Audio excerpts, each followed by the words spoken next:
I've done a lot of videos on really just horrible computer parts, stuff that's been outdated for over a decade. So I was doing the math and it turns out I've used about 26 different graphics cards. That is a lot. So I figured I'd organize them into a tier list so you know what to stay away from and what might actually be worth your money. We've got a lot to get through, so let's get into it. Also, don't forget to subscribe. Now, I know this does look like kind of a mess, but there's a lot to fit into a limited amount of space, okay? This is an NVS 315, and just by looking at it, you can tell that it is a pile of hot garbage. It was part of the NVS series, which has been discontinued by Nvidia, but it was meant for like business and OEM applications. The card uses DMS59, which is that little video out over there, and you need an adapter to use it with like any monitor, which is kind of a pain in the ass. I couldn't put it lower than D tier, but it does not deserve to be B in the slightest, so I'm gonna put it for C. Let's do the 9800 GTX Plus. It has only half a gig of GDDR3 memory and only supports up to DirectX 11. However, it's base level support and does not work for a lot of modern games. I'm gonna place it in D tier. This card is a little bit more powerful than the NVS 315, but due to its lack of support for DirectX 11 and 12, it has to go in D tier. Next up is the 7500 LE.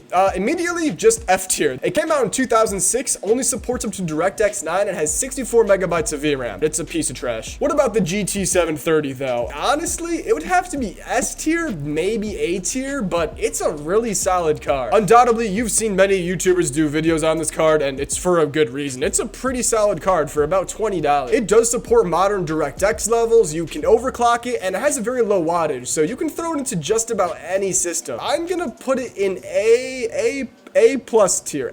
I think A plus tier sounds great. And this is the 9500 GT. Everything that's really wrong with this card is also wrong with this card, and I already talked about that, so it's just this card, but a little worse. Put it in D minus. The Quadro K600. I'm gonna have to say A tier for this one. During my testing, I got about 40 FPS in Rainbow Six Siege. It does support DirectX 12, plus you can overclock it, and it's only about $20 to $15, and it's a really good contender. I wouldn't say quite as good as the GT730. I believe this card's a little faster, but they cost roughly the same, so this is a solid A tier. Next, we have the 8600 GT. The one I used was the Silent Edition, and it overheated really quickly. It got about 110 degrees Celsius. It was literally hot garbage. So I'm gonna put it in E tier for extremely hot. If you have the opportunity to buy one, don't. Run the other direction. Next, we have the 8800 GTX Plus. The one I used was the Alpha Dog Edition, which was kind of like some factory overclock faster version of the card. It also had slightly better cooling, but its performance was roughly on par for cards around this range, so it's once again a D tier with the rest of its old G4 series buddies. Next, we have an honorable mention, the GTX 285. I say honorable mention because it's a bit more expensive than the rest of these cards. It goes for about $30 to $40 on eBay, but when I bought mine, I paid only about $5 for it, so that's why I'm still including it. It ran games fairly well,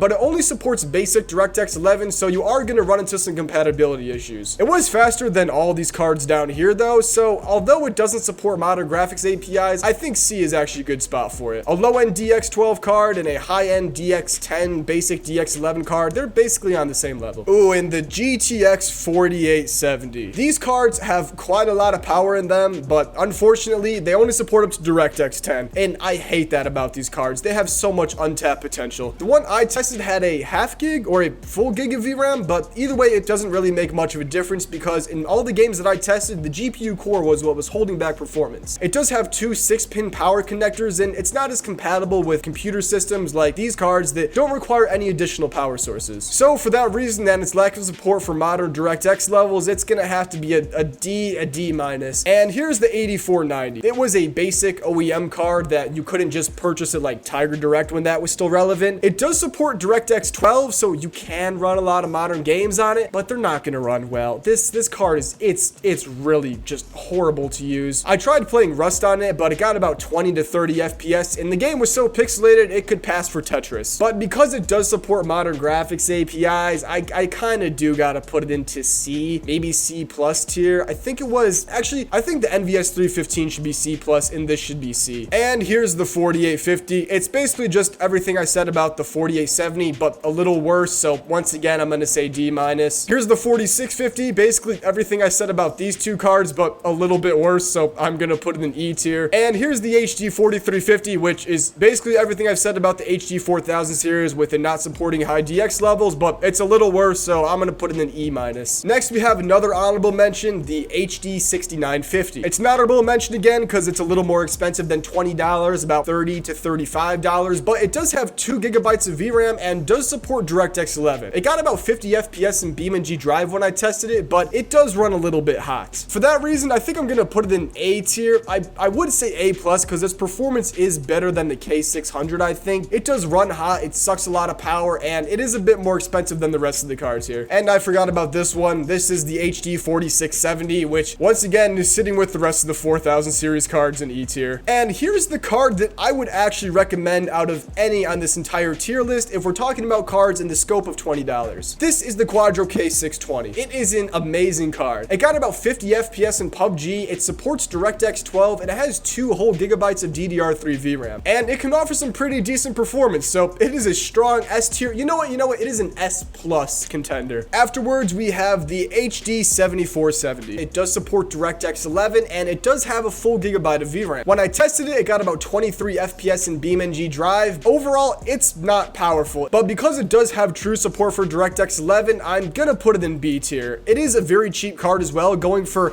about $5 to $10 really consistently. So if you need something cheap that can kind of run most games out there, this is a decent contender, but I still wouldn't recommend it. Next is the GT610. This was the card that Best Buy would throw into their computer so they can market it as a gaming computer with a dedicated graphics card.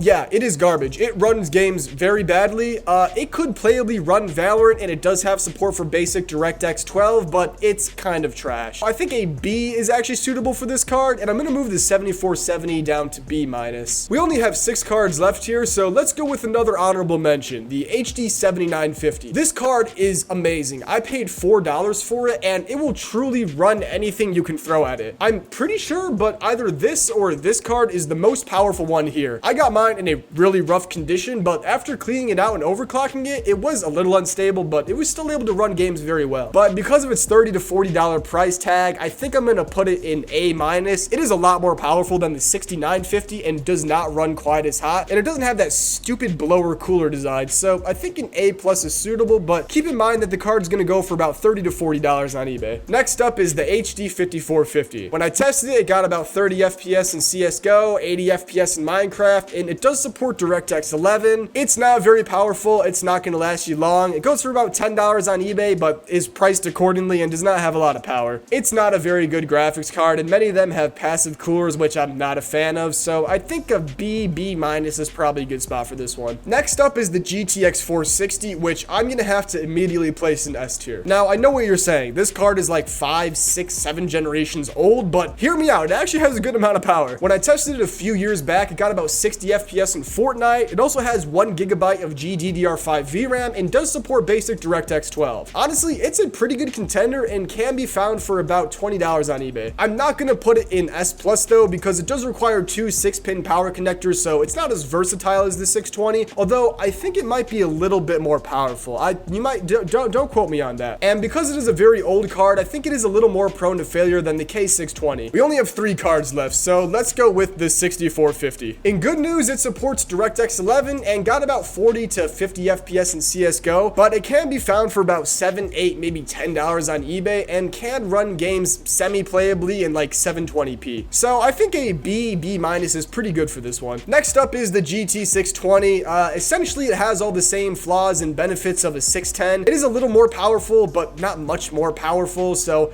I think a B, maybe a B plus would be good for this one. And last but not least, we have an honorable mention, the R7260X. Once again, this one does surpass the $20 limitation, but I do think it deserves to be an S tier. Honestly, this is still a very capable card. If you have $30 to $40 to spend and don't want to cheap out and get the K620, I think this is probably your best bet. However, I'm still going to leave it in S tier because it is a little more expensive. So yeah, there's my $20 graphics card tier list. Essentially, everything up here is going to be usable and worth your time. Everything down here is cheap and will probably not last long. It can't run games very well. Everything down here I wouldn't touch because it doesn't support modern DirectX levels. And this solo card in F tier is garbage and I hate it. I actually borrowed this video idea from Iceberg Tech. He makes great videos. I love what he does. So yeah, go check him out. Anyway, let me me know what you thought in the comments below, if you would change this ranking, what you think should be updated, and if you think you're gonna buy any of these cards. Anyway, thank you for watching, and I hope you enjoyed the video. Have a great day.